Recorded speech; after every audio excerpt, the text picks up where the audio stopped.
খুবই ভালো চক্রময় ঈদ। এবারের ঈদটা আমার জন্য খুব স্পেশাল। হ্যাঁ, এটা একটা ডিফারেন্ট এক্সপেরিয়েন্স। আর আমার কাছে মনে হয় একেক সময় একেক রকম ক্যারেক্টার প্লে করার মধ্যে কিন্তু আনন্দ আছে। উপস্থাপক হিসেবে আমি একরকম, আর যখন অভিনয় করলাম নিজেকে আমি অভিনয় শিল্পী দাবি করব না। কিন্তু অভিনয়ের জায়গাটা তো অনেক কঠিন এবং অন্যরকম, আনন্দটা অন্যরকম। এইটা বলাটা তো আসলে কঠিন, কারণ অভিনয়ের আগ্রহ তো আগেও ছিল। আমি যেহেতু থিয়েটার করা, আমি মূকাভিনয় করি। সো আমি তো দেখা যায় যে বেছে বেছে কাজ করি। এর আগে ত্রিভুজ করলাম, সেটা ২ বছর আগে। তারপরে এবার ঈদে আমার একটা নাটক এলো আর চক্র এলো। সো চক্র একদমই খুবই ডিফারেন্ট একটা অভিজ্ঞতা। আই হোপ যে চেষ্টা করব এখন থেকে নিয়মিত কাজ করার। জেনি আমার ক্যারেক্টারের নাম।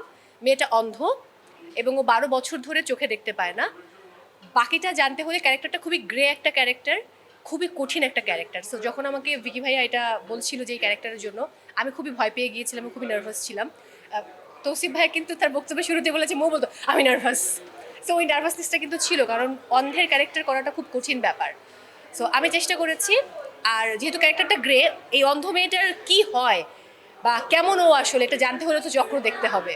নর্মালি আমরা যেটা দেখি বাংলা সিনেমাতে অন্ধের ক্যারেক্টারগুলো কেমন হয়, হয়তো চোখে একটা লেন্স পরে থাকে, কিংবা হাত দিয়ে দেখতে পাচ্ছে না, মানে বোঝানো হয় সে অন্ধ। বাট এই ক্যারেক্টারটা খুব ন্যাচারাল অ্যাক্টিং করতে হবে, ও আসলে ন্যাচারালি অন্ধ এটা বোঝাতে হবে। সো এইরকম অ্যাক্টিং করাটা খুব টাফ। আমি যেহেতু নিয়মিত অ্যাক্টিং করি না, আর যতই আমি থিয়েটার করি না কেন, নিয়মিত কিন্তু চর্চার মধ্যে থাকতে হয়। আপনি অনেক অভিনয় শিল্পীকে দেখবেন শুরুতে একরকম অ্যাক্টিং করতেন, এখন করতে করতে তারা অনেক পরিপক্ক হয়ে গেছে, অনেক গুণী অভিনেতা হয়ে গেছে। সো আমার যেহেতু রেগুলার করা হয় না, সেই জায়গা থেকে আমি অনেক প্র্যাকটিস করেছি, রিহার্সাল করেছি। আমি ভিডিও মেক করে করে ভিকি ভাইয়াকে পাঠাতাম, তৌসিফ ভাইয়াকে পাঠাতাম। ভিকি ভাইয়ের অফিসে গিয়ে আমি রিহার্সাল করেছি, ভাইয়া আমাকে অ্যাক্টিং করে দেখিয়ে দিতেন যে না, এই অন্ধের অ্যাক্টিংটা আপনি এভাবে করেন। এবং আমি আমার ইন্টারভিউতেও বলছিলাম যে সেন্ট অফ এ উম্যানের যে আলপাচিনো, দ্য গ্রেট আলপাচিনো, সো আমাকে তিনি বলেছিলেন যে আলপাচিনো যেভাবে অ্যাক্টিংটা করে, অন্ধের অ্যাক্টিং, এই সিনেমাটার এই ক্যারেক্টারকে তুমি একদম গিলে খেয়ে ফেলো। সো আমি রেগুলার ওইটা দেখতাম। এবং মজার ব্যাপার হচ্ছে, আমাদের একটা সিন ছিল রাস্তা পার হওয়ার। সো ওই সিনটা আমাদের এতবার এনজি হয়েছে, কারণ আমি যখন রাস্তা পার হচ্ছি প্রত্যেকে মনে করছে আমি সত্যিই অন্ধ।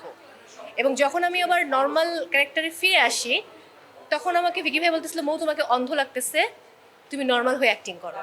সবাই তো, আমার ফ্যামিলি তো খুব পছন্দ করবে, এটাই স্বাভাবিক ব্যাপার। আমার কাজিনসরা, আমার ছোট ভাই, আমার যারা কলিগস রয়েছে তারা খুবই পছন্দ করেছে। এবং ওখানে আমার অন্য যে অ্যাকশনগুলো রয়েছে সেগুলো সবাই খুব পছন্দ করেছে।